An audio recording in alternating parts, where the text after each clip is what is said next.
In the land of grills, welcome back, folks. We've got the brand new Traeger WOODRIDGE. This is our first cook on it. We're going to be doing a pork butt, like a 4 3/4 pound pork butt. Folks, I'll show you the whole setup. I'm going to show you, I'm not even using wood-based pellets today. Yeah, I'm using something really different, and it's going to be absolutely delicious on it. And when you see it, you're going to say, I got to get some of that too. I'll show you that. I'll show you the setup.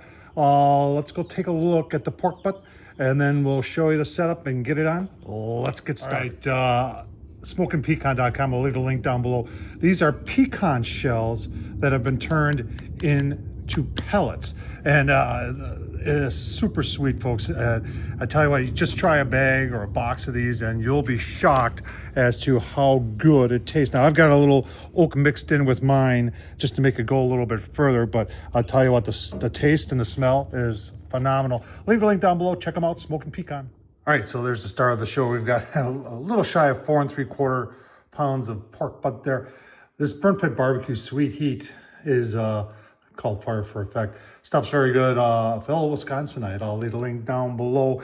And then the prep tub I'm using here, if you haven't checked these things out from Barbecue Drip Bees, and this is their small one. I've had their large one for, oh my gosh, over 3 years. It's orange. You may have seen me use it.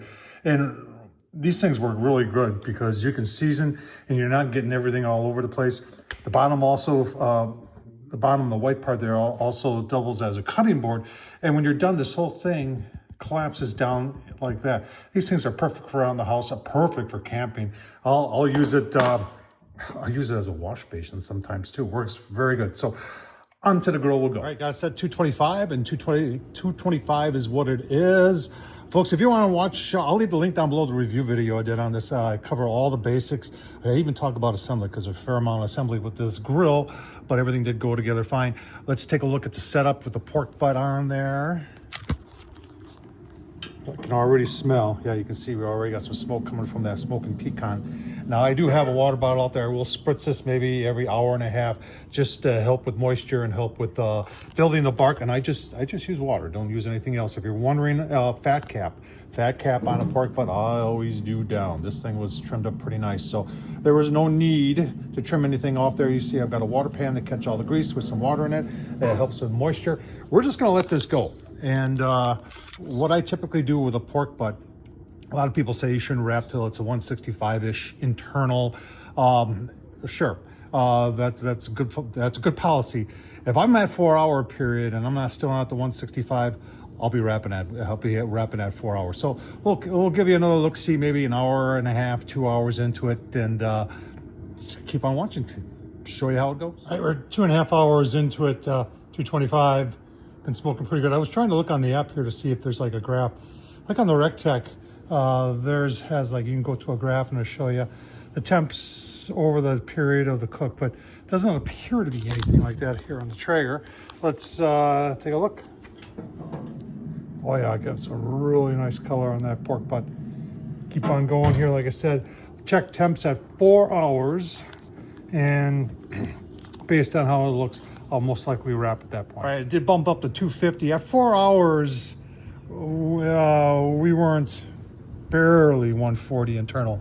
So I bumped up 250, gone another hour to 5 hours, and now we're low 160. So at this point, I'm going to give you a look.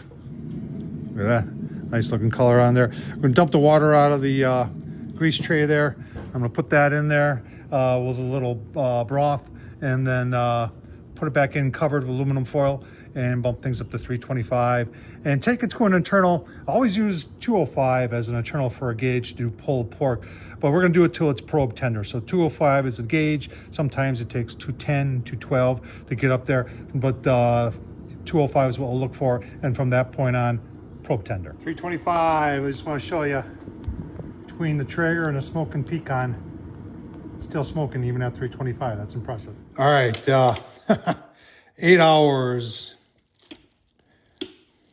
It's been resting now for a while. Everything is just pulling apart. Really, really nice. Look at that smoke ring. Oh my goodness. Want to take a test? Wow. Want to get a look? Oh man. Smokin Pecan on the Traeger. Nice smoke ring. Nicely done. Tom Horsman YouTube. Thumbs up, leave a comment, and as always, thanks for watching.